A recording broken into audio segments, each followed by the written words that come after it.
السلام علیکم میرے پیارے دوستو، آج میں آپ کو ایک کہانی سناؤں گی. ٹھیک ہے، یہ کہانی ہے پرانے وقتوں کی، اسلام سے ریلیٹڈ ہے. آئی ہوپ آپ لوگ انجوائے کریں گے.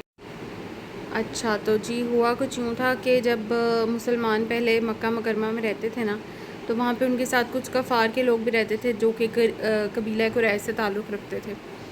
تو وہ جو کفار کے لوگ تھے، انہوں نے مسلمانوں کا جینا بہت حرام کیا ہوا تھا، بہت ہی زیادہ تنگ کرتے تھے، ان کو بہت ستاتے تھے.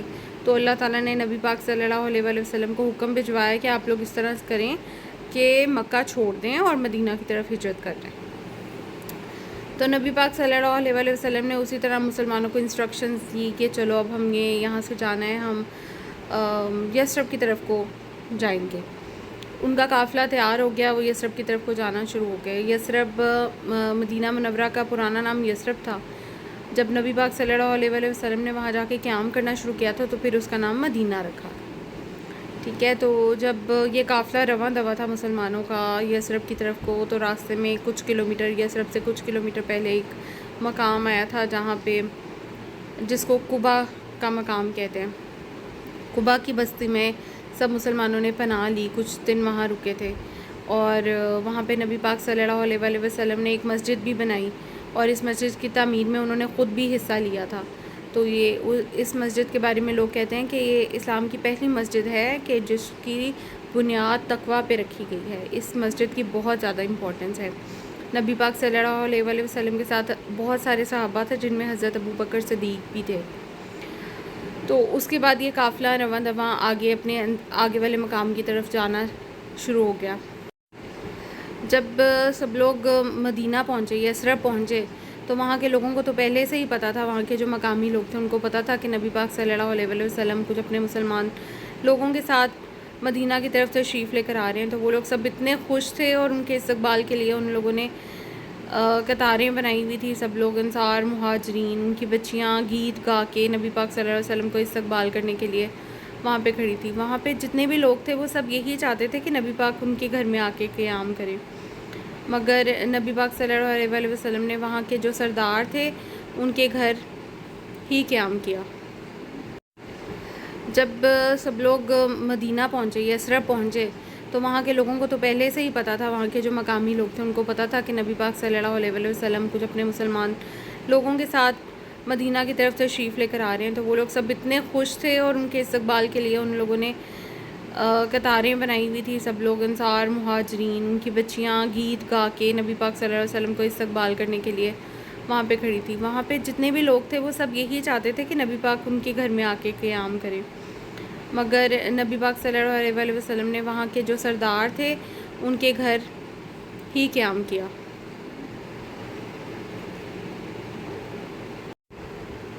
اچھا تو پھر جب حضرت محمد صلی اللہ علیہ وآلہ وسلم حضرت ابو ایوب انصاری کے گھر رکے نا، تو انہوں نے ان کو بتایا کہ میں چاہتا ہوں کہ یہاں پہ نا مسجد مدینہ کے اندر ایک بہت بڑی مسجد بنانا چاہتا ہوں. تو پھر وہاں پہ انہوں نے زمین دیکھنا شروع کی. بہت سارے لوگ ایسے تھے جو اپنی زمین لے کے آ رہے تھے کہ آپ ہماری زمین ہمارے سے تحفتاً قبول کر لیں اور اس پہ مسجد بنا لیں. اور نبی پاک صلی اللہ علیہ وآلہ وسلم کو جو زمین پسند آئی نا، وہ سہل اور سہیل کی تھی، وہ دونوں بھائیوں کی. تو ان کی زمین نبی پاک صلی اللہ علیہ وآلہ وسلم نے خریدی. پھر وہاں پہ انہوں نے مسجد نبوی کی تعمیر شروع کی. مسجد نبوی کی تعمیر میں نبی پاک صلی اللہ علیہ وسلم نے خود حصہ لیا ہوا ہے، جیسے مسجد قباء کی تعمیر میں لیا تھا. تو مسجد نبوی کی بہت زیادہ اہمیت ہے اس لحاظ سے. مسجد نبوی کے اندر نبی پاک صلی اللہ علیہ وآلہ وسلم نے خود فرمایا کہ مسجد نبوی کے اندر حرم کے بعد اگر آپ مسجد نبوی میں نماز پڑھتے ہیں نا، تو 1000 نمازوں جتنا ثواب ملتا ہے. اس لیے سب لوگ جب حج کرنے کے لیے جاتے ہیں نا، تو وہ مسجد نبوی بھی ضرور جاتے ہیں، اور وہاں جا کے ضرور نبی پاک صلی اللہ علیہ وآلہ وسلم کی شان میں اپنا سلام پیش کرتے ہیں، اور وہاں پہ نوافل ادا کرتے ہیں، عبادت کرتے ہیں، نمازیں پڑھتے ہیں. تو مسجد نبوی کی بہت اہمیت ہے. اور مسجد نبوی کے اندر ایک جنت کے باغوں میں سے ایک باغ ہے جس کا نام ہے ریاض الجنہ. تو وہاں پہ بھی بہت سارے لوگوں کو جانے کا موقع ملتا ہے. یعنی کہ آپ سوچیں کہ جنت کے باغوں میں سے ایک باغ جو زمین پر ہے، اس کی کیا اہمیت ہے، کیا ہی اس کی شان ہے.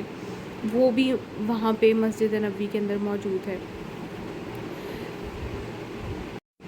مسجد نبوی کے اندر کچھ دور تھوڑا سا قریب ہی کر کے نا وہاں پہ نبی پاک صلی اللہ علیہ وسلم نے امہات المومنین کے لیے بھی حجرے بنوائے تھے، اور پھر مسجد نبوی کے اندر ایک درسگاہ بھی بنی تھی جس کا نام تھا صفا۔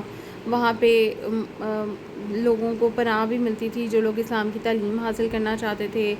وہاں پہ قاری رکھا گیا تھا جو کہ لوگوں کو درس دیتا تھا، تعلیم دیتا تھا۔ جو لوگ حفظ کرنا چاہتے تھے وہ لوگ وہاں پہ رکتے تھے۔ وہاں پہ لوگوں کے رہنے کے لیے چبوترے وغیرہ بھی بنائے گئے تھے۔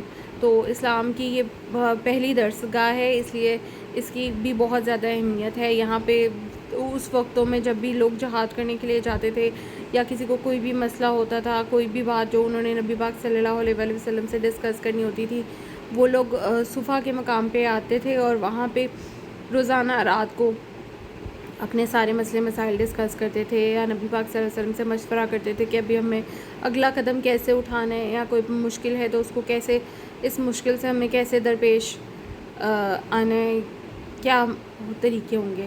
تو نبی پاک صلی اللہ علیہ وسلم ان کو گائیڈ کرتے تھے اور ان کو سب کچھ بتاتے تھے۔ تو مسجد نبوی بہت ہی امپورٹنٹ ہے ہمارے لیے ہر لحاظ سے۔